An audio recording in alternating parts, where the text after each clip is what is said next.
Olá! Num mundo que não para, cheio de notificação e um fluxo infinito de informação, vamos tirar um momento para focar numa ideia poderosa: como a gente pode resgatar a arte de pensar de verdade com profundidade.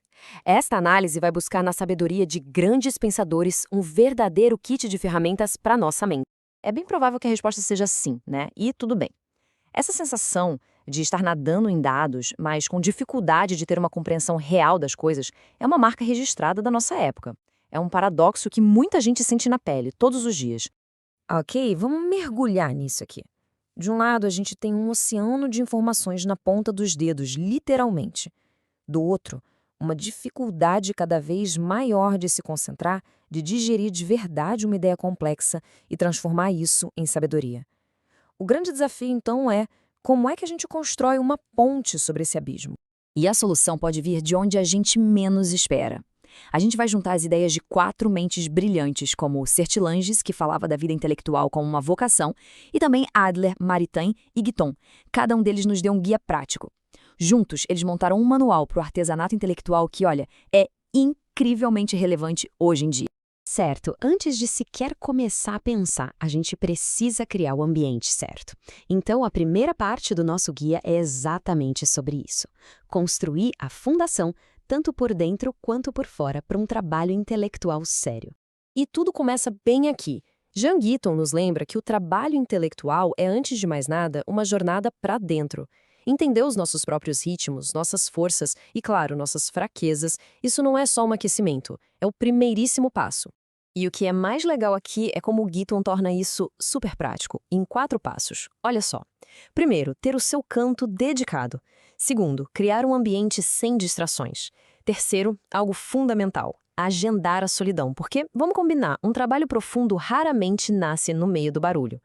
E quarto, uma ideia que hoje soa até radical, tratar o descanso não como o oposto do trabalho, mas como parte essencial dele. Mas, claro, a atmosfera externa não adianta nada sem a interna. E aqui as ideias de pensadores como Sertilanges se encaixam perfeitamente.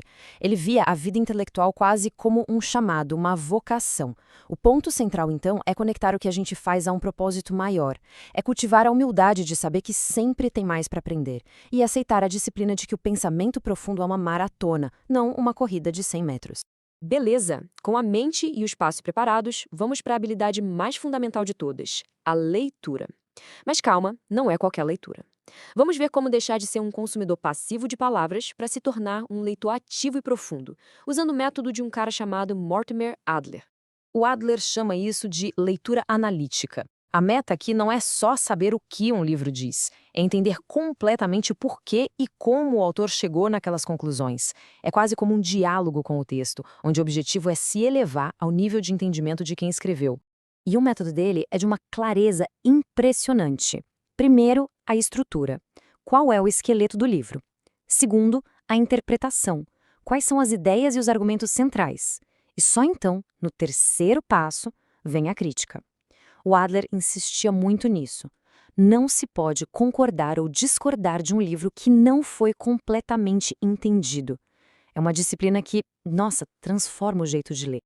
Ok, a gente já sabe como absorver conhecimento. Mas e para produzir? Vamos para a próxima etapa, usando a sabedoria de Guiton para transformar aquele caos inicial de uma ideia em algo claro, bem articulado. Eu adoro essa metáfora do Jean Guiton. Ele diz que toda ideia nova, todo projeto que começa, nasce como um monstro. Sabe, uma massa meio caótica, sem forma, cheia de potencial, mas que também assusta um pouco. Reconhecer isso já é o primeiro passo para conseguir domar a fera. Então, como é que se doma o monstro? Guiton sugere dividir o processo. Primeiro, a pesquisa, que é a hora de abraçar a bagunça. Depois, a elaboração, onde a gente começa a dar forma ao caos, a criar uma estrutura.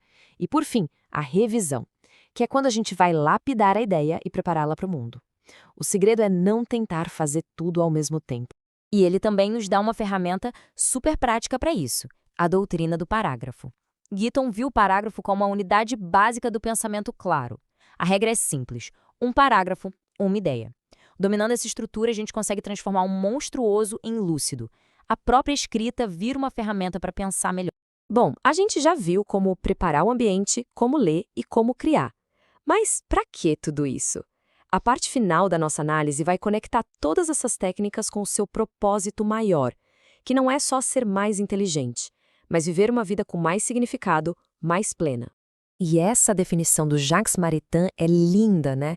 Ela vai totalmente contra a ideia de que a educação serve só para o mercado de trabalho. O objetivo de todo esse esforço é nos capacitar a usar a nossa mente no seu potencial máximo. Não se trata de decorar fatos para uma prova, mas sim de desenvolver a capacidade humana de pensar bem. Então, resumindo a ópera, o caminho para o pensamento profundo tem 4 etapas bem claras. Se preparar, tanto o espaço quanto a mente. Ler de forma ativa para compreender de verdade. Criar com um processo estruturado que transforma o caos em clareza. E, o mais importante, integrar tudo isso a uma vida com propósito. E isso nos leva à grande questão final. Porque, veja bem, essas ferramentas não são um clube fechado para acadêmicos ou escritores, de jeito nenhum. Elas são para qualquer pessoa que queira navegar neste mundo tão complexo com mais clareza e profundidade. A questão, então, não é só como pensar melhor, mas o que cada um de nós vai escolher fazer com essa capacidade. O que faremos com a nossa única e preciosa vida intelectual?